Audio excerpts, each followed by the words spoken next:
Hello students, एक बार फिर से स्वागत है आपका हमारे YouTube channel talent Hunt classes में। मैं अरुण तिवारी आपके लिए फिर से एक नई वीडियोज़ लेके आ चुका हूं, जिसमें हम लोग मेटल्स एंड नॉन मेटल्स के चैप्टर्स को कंटिन्यू करेंगे।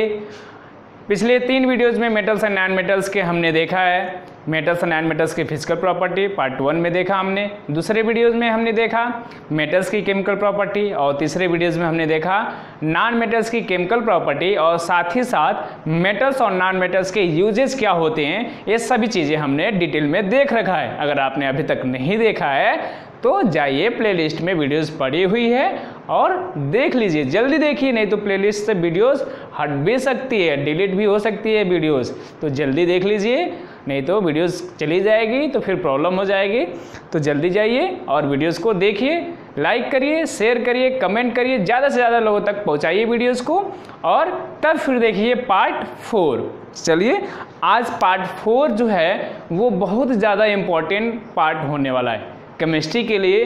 अगर केमिस्ट्री आपको समझना है कि कैसे कौन से एलिमेंट्स कंबाइन होते हैं, क्यों होते हैं, ऐसा क्या होता है कि उनको इलेक्ट्रॉन देना पड़ता है या लेना पड़ता है, कुछ एलिमेंट ना देते हैं और ना लेते हैं, कोई देता है तो क्यों देता है, क्यों लेता है, ये सभी सवालों का जवाब आपको आज के इस वीडियोज़ में मिलने वाला है। तो सारे जो आपके पास डिस्टरबेंस हैं उनको दूर करके ईयरफोन लगा लीजिए और ध्यान से इस वीडियोस को देखने की कोशिश करिए, क्योंकि बहुत सारी चीज़ों को, बहुत सारे आपके डाउट्स का जो केमिस्ट्री में आपको होता है, उन सब का समाधान आज इसके वीडियो में होने वाला है। तो बस ध्यान लगाइए और चलिए देखते हैं आज का वीडियो। तो सबसे पहले जो आज जो जनरली डाउट होता है, why do elements combine, elements क्यों कंबाइन होते हैं, या फिर why do reaction takes place, क्यों रिएक्शंस होते हैं, कुछ रिएक्शंस होते हैं, और जैसे हमने कुछ केमिकल प्रॉपर्टीज में देखा था नो रिएक्शन, तो क्यों वहाँ पे नहीं होते हैं। इन सब सवालों का जवाब इस टॉपिक के अंदर पहले देखेंगे। फिर देखेंगे हाउ डू एलिमेंट्स कंबाइन, पहले तो क्यों करते हैं, फिर कैसे करते हैं। भाई क्यों करते हैं पहले ये जानेंगे, फिर ये भी जानेंगे कि कैसे करते हैं। तो पहले शुरू करते हैं कि क्यों करते हैं एलिमेंट कंबाइन एक दूसरे के। तो पीरियोडिक टेबल में अगर हम लोग देखें, पहला ग्रुप जो है हेलिना के रब करे फरियाद, एटॉमिक नंबर आपको याद है तो अच्छी बात है, नहीं याद है तो उसका भी ट्रिक आपको मिल जाएगा ट्रिक वाले प्लेलिस्ट में, या अभी तक नहीं याद है तो उसमें जाइए और देखिए।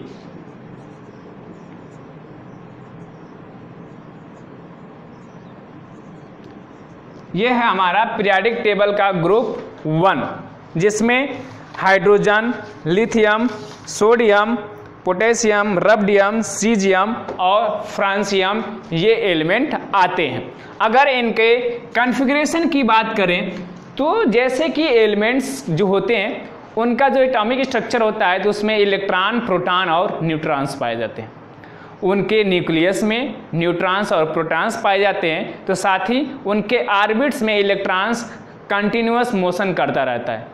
ऑर्बिट मतलब जहाँ पे इलेक्ट्रॉन एक सर्कुलर पाथ में मोशन करता है उसी को उसका ऑर्बिट कहा जाता है। ठीक है, तो अब इलेक्ट्रॉन्स होते हैं वो ऑर्बिट में होते हैं, और उनमें ऑर्बिट में सेल्स होते हैं, 4 मेन सेल्स होते हैं, इसके आगे और भी हो सकते हैं K, L, M, N। इनमें ये भी फिक्स है कि किस सेल में कितने इलेक्ट्रॉन्स होंगे, यानी जैसे कि हमारे घरों में फिक्स है कि किस रूम में कितने लोग रह सकते हैं, उसी तरह से सेल्स में भी फिक्स है कि किस सेल में कितने इलेक्ट्रॉन हो सकते हैं। K में 2 हो सकता है, तो L में 8 हो सकता है, M में 18 हो सकता है, और N में 32 इलेक्ट्रॉन्स हो सकते हैं। उसका भी रूल है 2n² इलेक्ट्रॉन्स। किसी सेल में कितने इलेक्ट्रॉन्स होंगे कैसे पता चलेगा, तो उसका फार्मूला है 2n²। 2n² यानी n है नंबर ऑफ सेल, K के लिए है पहला सेल, L है दूसरा सेल, M है तीसरा सेल, N है चौथा सेल। तो अगर पहला सेल है तो n के लिए यहाँ पे वैल्यू कितनी आ जाएगी आपकी 1, यानी 2 × 1 यानी 2 इलेक्ट्रॉन्स, यानी K में कितने हो गए 2 इलेक्ट्रॉन। यम है, यल है, तो यल के लिए वैल्यू कितनी है 2 है, तो यहाँ पे वैल्यू आ जाएगी 2 का स्क्वायर, यानी 2 2 जा 4 2 जा 8 इलेक्ट्रॉन आपके L में हो जाएंगे। उसी तरह से यम में 3 है तो 3 का स्क्वायर यानी 2 × 9 यानी 18 इलेक्ट्रॉन आपके यम में होंगे। 4 है तो 32 इलेक्ट्रॉन किस में आ रहे हैं आपके यन में आ रहे हैं। तो इसी तरह से हर सेल में नंबर ऑफ इलेक्ट्रॉन्स कितने होंगे ये फिक्स है, डिपेंडिंग अपॉन देयर साइज। तो अगर पहला सेल है तो उसमें 2 इलेक्ट्रॉन्स हो सकते हैं, दूसरा सेल है तो 8, तीसरा है तो 18, चौथा है तो 32। वो इस फार्मूले से आप आसानी से निकाल सकते हैं कि किस सेल में कितने इलेक्ट्रॉन होंगे। तो अगर हाइड्रोजन के पास 1 इलेक्ट्रॉन है तो वो कहाँ जाएगा K सेल में जाएगा, क्योंकि एक ही इलेक्ट्रॉन है और K में 2 इलेक्ट्रॉन तक आ सकते हैं, तो वो एक ही इलेक्ट्रॉन है तो कहाँ रहेगा K में ही आएगा। अगर ज़्यादा इलेक्ट्रॉन होते तो वो L में भी जा सकते हैं। हाइड्रोजन के बाद लिथियम में 3 इलेक्ट्रॉन है और K में बस 2 जा सकते हैं, तो एक कहाँ जाएगा अब आपका L में जाएगा। जब एक इलेक्ट्रॉन ज़्यादा होंगे तो वो आगे के सेल्स में बढ़ते जाएंगे। जैसे कि सोडियम में 11 है तो इसमें 2 जाएगा, फिर इसमें मैक्सिमम 8 जा सकता है तो 8 गया और एक बचा तो वो एक यम में चला जाएगा। ठीक, इसी तरह से इलेक्ट्रॉन्स के कॉन्फ़िगरेशन लिखा जाता है। अगर आप 10th की वीडियोज़ के लिए देख रहे हैं तो आप 9th में देख चुके हैं, और नहीं 9th में देखा है तो आप 9th में देखें। अगर आप 8th में हैं तो 9th में भी आप देखेंगे कि इलेक्ट्रॉनिक कॉन्फ़िगरेशन कैसे लिखा जाता है। अब किसी भी इलेक्ट्रॉन में एलिमेंट के जो लास्ट इलेक्ट्रॉन होते हैं वो जिस भी सेल में जाते हैं, जैसे हाइड्रोजन में तो एक ही इलेक्ट्रॉन है तो उसका लास्ट और फर्स्ट का मतलब ही नहीं है। लिथियम में 2 सेल हैं, एक 2 में जा रहा है K में 2 इलेक्ट्रॉन और एक L में 1 इलेक्ट्रॉन, तो लास्ट इलेक्ट्रॉन उसका किस में जा रहा है L में, और इसका लास्ट इलेक्ट्रॉन M में। तो जो लास्ट इलेक्ट्रॉन जिस भी सेल में जाता है वो उसका वैलेंस सेल कहलाता है। लास्ट इलेक्ट्रॉन वाला सेल को हम लोग कहते हैं वैलेंस सेल। जो लास्ट इलेक्ट्रॉन वाला सेल होता है ना, यानी जिसमें भी लास्ट इलेक्ट्रॉन गया है उस एलिमेंट का, वही सेल कहलाता है वैलेंस सेल। साथ ही साथ जो लास्ट इलेक्ट्रॉन होता है, जो भी लास्ट इलेक्ट्रॉन इसमें कितना है 1, इसमें भी 1, तो ये लास्ट इलेक्ट्रॉन जो है इनको वैलेंस इलेक्ट्रॉन्स कहा जाता है। जैसे कि अगर आप एक और ग्रुप ले लें फ्लोरीन का 9, क्लोरीन का 17, तो फ्लोरीन का होता है 2 7, क्लोरीन का 2 8 7, तो इसके वैलेंस इलेक्ट्रॉन कितने हैं 7 हैं दोनों के।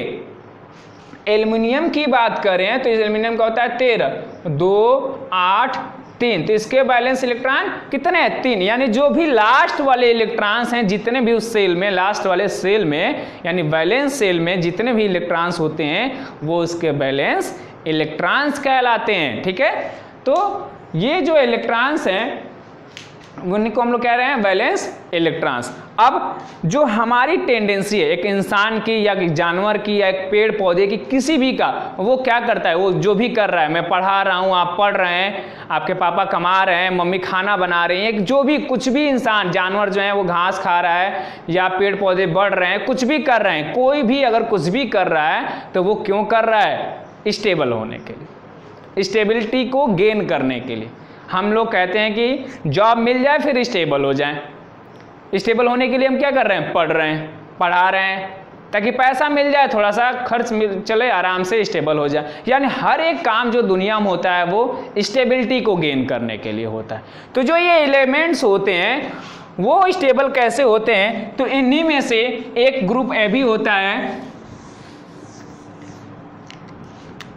Helium, neon, argon, krypton, जेनान, radon.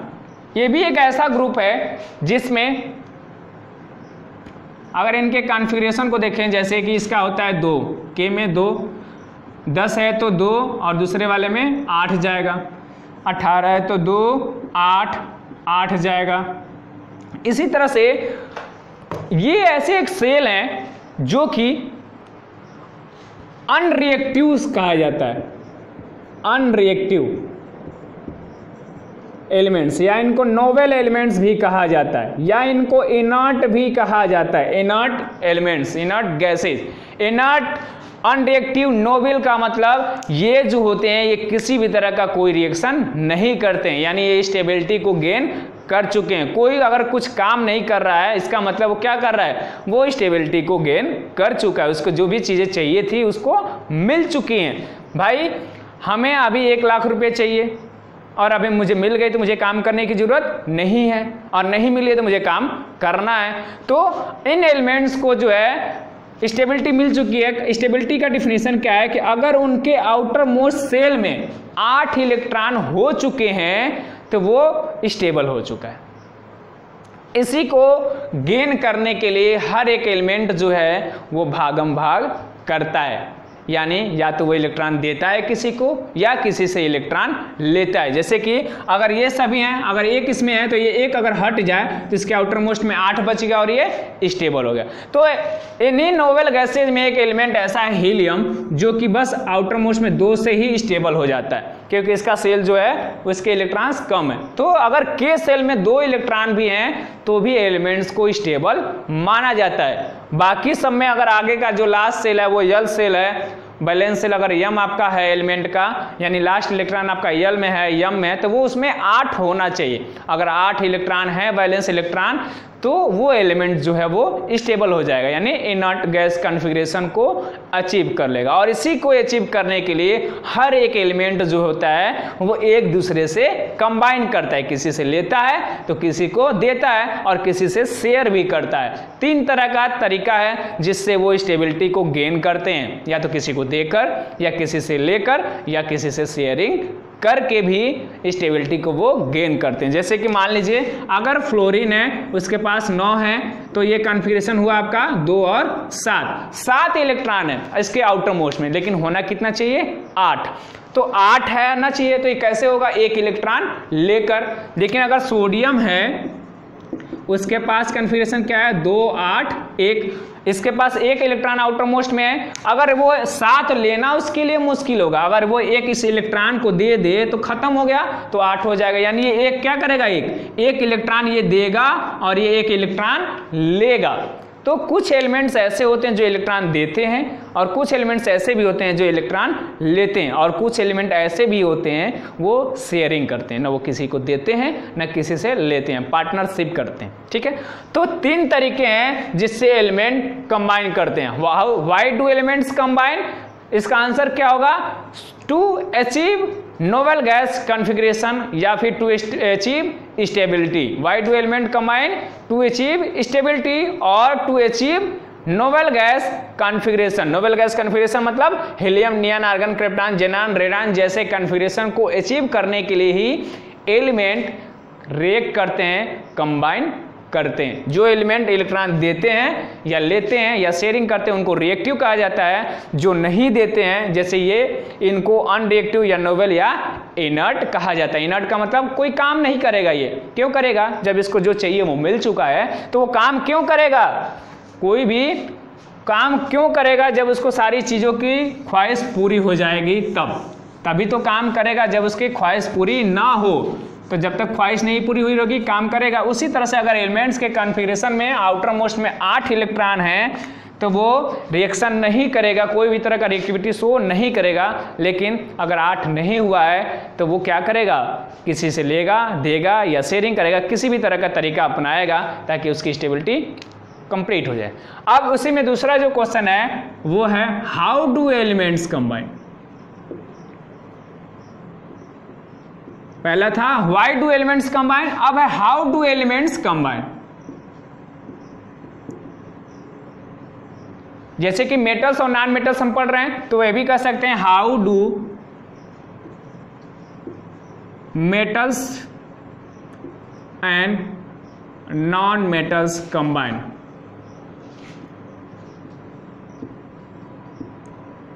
Metals और नॉन मेटल्स कैसे कंबाइन करते हैं, इसका जवाब हमें चाहिए।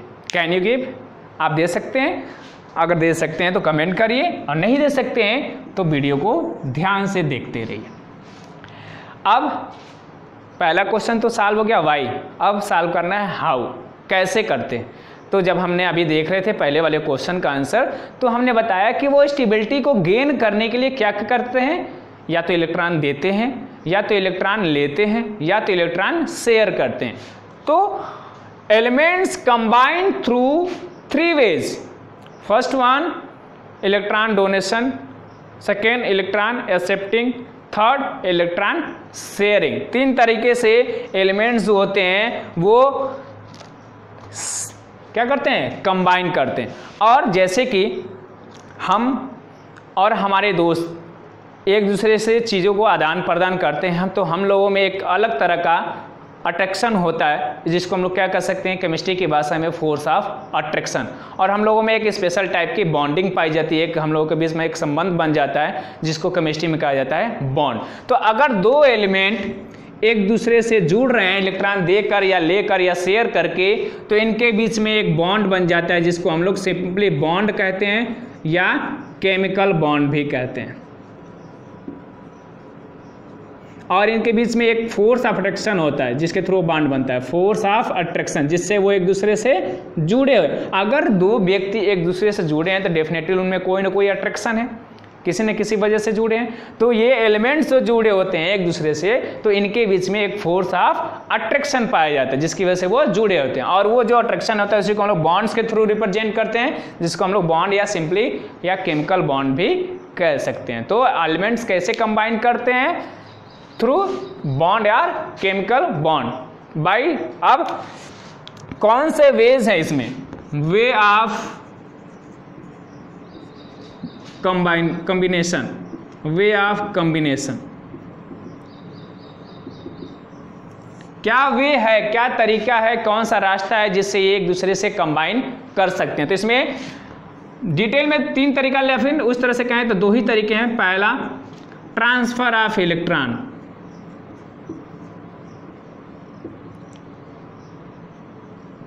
ट्रांसफर इलेक्ट्रॉन्स में ही दोनों आता है, donation, donator, donating and accepting. Donate करना और एक्सेप्ट करना दोनों ट्रांसफर करना ही कहलाता है। डोनेट कर रहे हैं तो भी हम ट्रांसफर कर रहे हैं, एक्सेप्ट कर रहे हैं तो भी ट्रांसफर हो रहा है, दोनों तरह से वही है। और दूसरा है टाइप शेयरिंग ऑफ इलेक्ट्रॉन्स।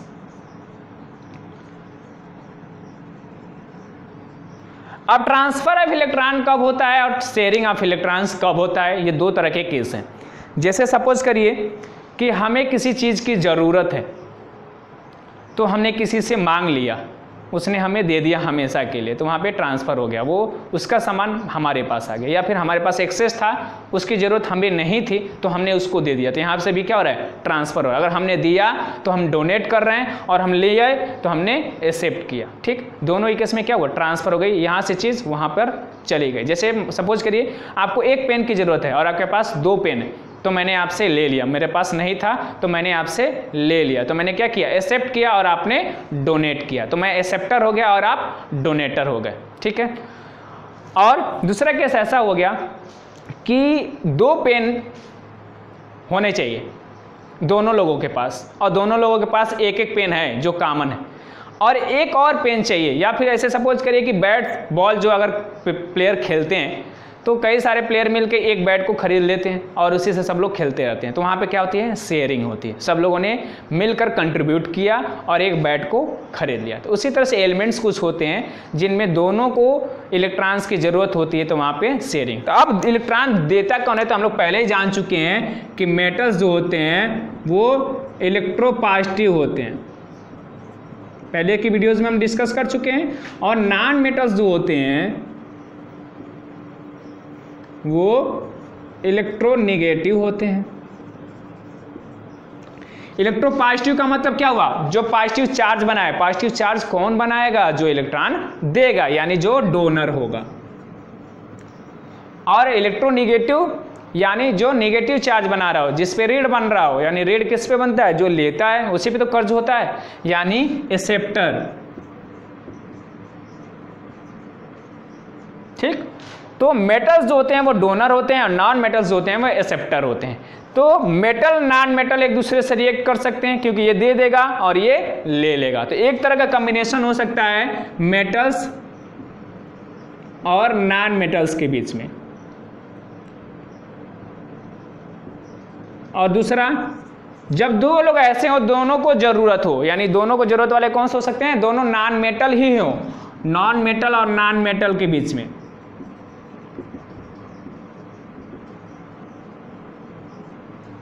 जब दो नॉन मेटल होंगे तब, और एक मेटल और एक नॉन मेटल। क्या दो मेटल होंगे तो भी इस तरह का अट्रैक्शन पॉसिबल है? नहीं। जब दोनों लोग देने वाले ही होंगे तो उनके बीच में अट्रैक्शन नहीं होगा। तो यहाँ पे एक मेटल होगा एक नॉन मेटल होगा, तो यहाँ पे कौन सा पॉसिबिलिटी होगा, आपका ट्रांसफर ऑफ इलेक्ट्रॉन्स, एक देगा और एक लेगा। और शेयरिंग कब होगा, जब दोनों की जरूरत होगी, तो शेयरिंग ऑफ इलेक्ट्रॉन्स हो जाएगा। ठीक, तो ये दो तरीके थे जिससे कि इलेक्ट्रॉन्स कंबाइन करते हैं, एलिमेंट्स एक दूसरे से कंबाइन करते हैं, एक में ट्रांसफर करके और दूसरे में शेयरिंग करके। ट्रांसफर कब होगा, जब एक मेटल हो और एक नॉन मेटल हो।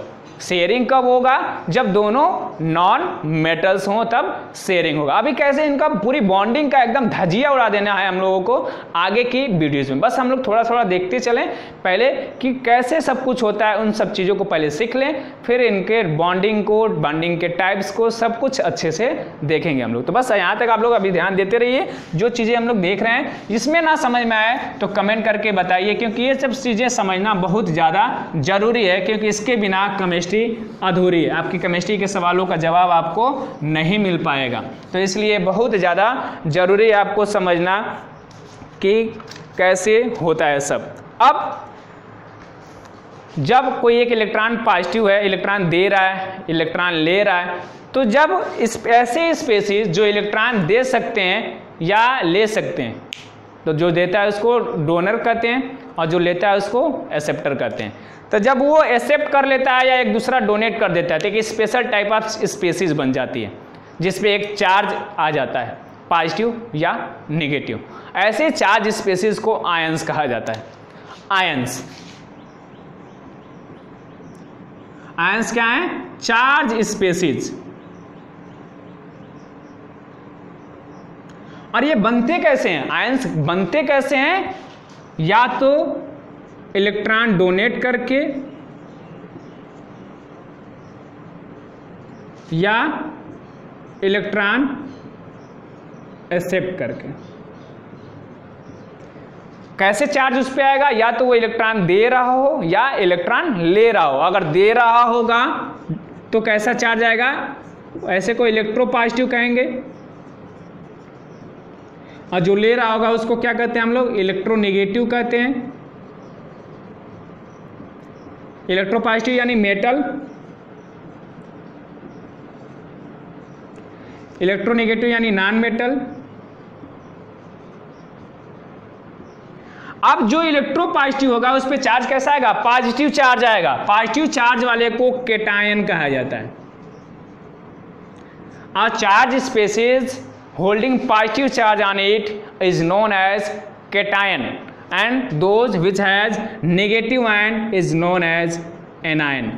जिसके पास नेगेटिव आयन होगा, नेगेटिव चार्ज होगा, उसको एनायन कहेंगे। जिसके पास पॉजिटिव चार्ज होगा उसको कैटायन कहेंगे। सब जैसे सोडियम है, कॉन्फ़िगरेशन इसका 2 8 1 होगा।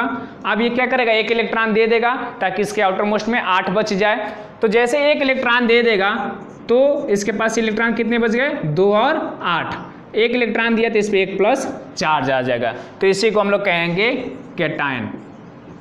जबकि अगर क्लोरीन की बात करें तो क्लोरीन का 17 होता है, configuration 2 8 7। Noble gas configuration achieve करने के लिए इसके आउटर मोस्ट में कितने होने चाहिए, 8 होने चाहिए। 7 हैं, यानी कितने की जरूरत है, 1 की जरूरत है। तो जैसे ही एक ले लेगा ये इलेक्ट्रॉन तो इसका कॉन्फ़िगरेशन हो जाएगा 2 8 8। अब ये चूंकि एक इलेक्ट्रॉन ले रहा है तो इस पर 1 माइनस चार्ज आ जाएगा, तो इसी को हम लोग कहेंगे एनायन या नेगेटिव आयन, इसको पॉजिटिव आयन। इसी में एक और एग्जांपल देख लें। सपोज करिए कि मैग्नीशियम है, उसका कॉन्फ़िगरेशन होता है 12, कॉन्फ़िगरेशन 2 8 2। इसके आउटर मोस्ट में 2 है, होना चाहिए 8। तो अगर ये 2 हट जाए तो 8 बच जाएगा, यानी ये क्या करेगा, दोनों इलेक्ट्रॉन्स को डोनेट करेगा। और जैसे दोनों इलेक्ट्रॉन्स को डोनेट करेगा तो इसका कॉन्फ़िगरेशन हो जाएगा 2 और 8। और चूंकि ये 2 इलेक्ट्रॉन्स को डोनेट कर रहा है तो इस पर 2 प्लस आ जाएगा, 2 पॉजिटिव चार्ज आ जाएगा। उसी तरह से जैसे कि अगर ऑक्सीजन है तो उसका कॉन्फ़िगरेशन 8, एटॉमिक नंबर 8, कॉन्फ़िगरेशन 2 और 6 है, लेकिन होना चाहिए 8 कॉन्फ़िगरेशन नोबल गैस कॉन्फ़िगरेशन को अचीव करने के लिए। तो ये क्या करेगा, 2 इलेक्ट्रॉन कहीं से लेगा, और जब 2 इलेक्ट्रॉन कहीं से लेगा तो इसका कॉन्फ़िगरेशन हो जाएगा 2 और 8। तो जब 2 इलेक्ट्रॉन ले रहा है तो इस पर चार्ज आएगा 2 माइनस का। तो जितने इलेक्ट्रॉन्स डोनेट करेगा उतने पॉजिटिव चार्ज, जितने इलेक्ट्रॉन्स एक्सेप्ट करेगा उतने नेगेटिव चार्ज। इसी में एक और एग्जांपल देख लीजिए, जैसे एल्युमिनियम है, उसका कॉन्फ़िगरेशन होता है 283, कॉन्फ़िगरेशन होता है 2 और 3, एटॉमिक नंबर होता है 13। अब इसके पास 3 एक्स्ट्रा इलेक्ट्रॉन, तो ये तीनों को डोनेट कर देगा, और जैसे 3 इलेक्ट्रॉन्स को डोनेट करेगा तो इस पे आ जाएगा 3 प्लस चार्ज। जैसे कि नाइट्रोजन है, उसका कॉन्फ़िगरेशन होता है 2 और 5, एटॉमिक नंबर 7। अब इसके 8 होने चाहिए, तो 3 और इलेक्ट्रॉन लेगा, ना कि 5 देगा। लेना 3 आसान है, 5 देना तो ज़्यादा हो जाएगा। तो ये 3 इलेक्ट्रॉन ले लेगा तो इसके पास हो जाएगा 2 और 8, तब इसका कॉन्फ़िगरेशन हो जाएगा n पे पावर 3 माइनस। तो जितना इलेक्ट्रॉन कोई एलिमेंट देगा उतना पॉजिटिव चार्ज होगा, जितना इलेक्ट्रॉन लेगा उतना नेगेटिव चार्ज उस पर डेवलप हो जाएगा। तो इस तरह से आयंस बनते हैं, इलेक्ट्रॉन या तो डोनेट करके या तो इलेक्ट्रॉन एक्सेप्ट करके। अगर इलेक्ट्रॉन डोनेट कर रहा है तो इलेक्ट्रोपॉजिटिव एटम है, यानी मेटल होगा वो कोई ना कोई, और इसको हम लोग कैटायंस कहेंगे, जो इलेक्ट्रॉन देगा। और जो इलेक्ट्रॉन ले रहा होगा वो कोई इलेक्ट्रोनेगेटिव एटम यानी नॉन मेटल एटम होगा, और उसको हम लोग एनायंस कहते हैं। जैसे एग्जांपल है, यहाँ पे एक इलेक्ट्रॉन डोनेट हो रहा है, यहाँ पे 2 इलेक्ट्रॉन ले रहा है, यहाँ पे 3 इलेक्ट्रॉन ले रहा है। इसमें 1 इलेक्ट्रॉन डोनेट किया है, इसमें 2 इलेक्ट्रॉन डोनेट किया, और इसमें 3 इलेक्ट्रॉन डोनेट किया। जो जितना इलेक्ट्रॉन देगा उतना पॉजिटिव चार्ज, और जो जितना इलेक्ट्रॉन लेगा उतना नेगेटिव चार्ज बन जाता है। ठीक है, जैसे कि अब इसके आगे अगर देखें,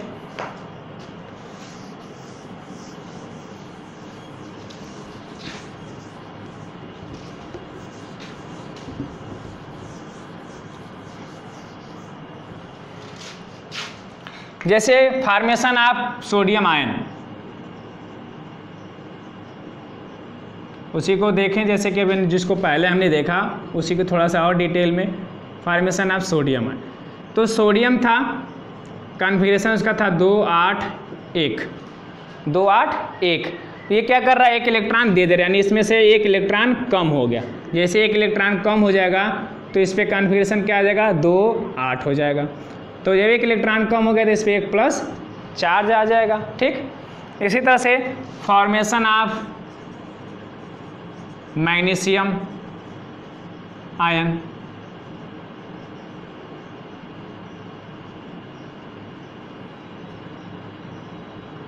Mg है, एटॉमिक नंबर 12 यानी कॉन्फ़िगरेशन 2 8 2।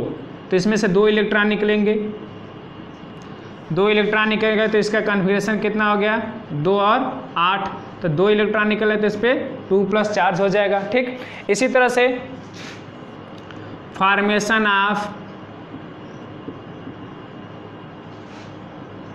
क्लोराइड आयन, यानी क्लोरीन है, कॉन्फ़िगरेशन 2 8 7। इसको 1 इलेक्ट्रॉन चाहिए, यानी इसमें प्लस 1 इलेक्ट्रॉन कर दें तो इसका कॉन्फ़िगरेशन हो जाएगा 2 8 8। अब 1 इलेक्ट्रॉन ले रहा है तो इस पर 1 माइनस चार्ज आ जाएगा। उसी तरह से फॉर्मेशन ऑफ ऑक्साइड आयन,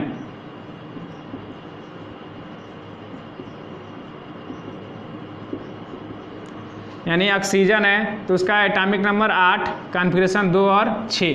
तो इसको 8 करने के लिए 2 और चाहिए बाहर, तो +2 इलेक्ट्रॉन कर देंगे तो ये हो जाएगा O का कॉन्फ़िगरेशन 2 और 8। तो 2 इलेक्ट्रॉन ले रहे हैं तो इस पर 2 माइनस चार्ज। तो इस तरह से पॉजिटिव चार्ज और नेगेटिव चार्ज का फॉर्मेशन होता है। अब जो इनके इलेक्ट्रॉन्स हैं, सपोज करिए कि अभी इसके पास इलेक्ट्रॉन्स कितने हैं, 12 इलेक्ट्रॉन्स हैं। आउटर मोस्ट में कितने इलेक्ट्रॉन हैं, 2। तो इलेक्ट्रॉन्स को डॉट के थ्रू रिप्रेजेंट किया जाता है, इलेक्ट्रॉन्स को डॉट के थ्रू रिप्रेजेंट किया जाता है अगर वैलेंस इलेक्ट्रॉन को, बस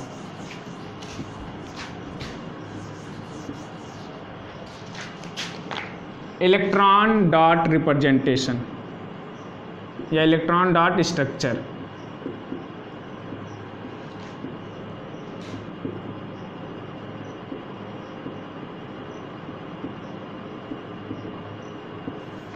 इसमें देखेंगे हम लोग कि इलेक्ट्रॉन्स को रिप्रेजेंट कैसे किया जाता है।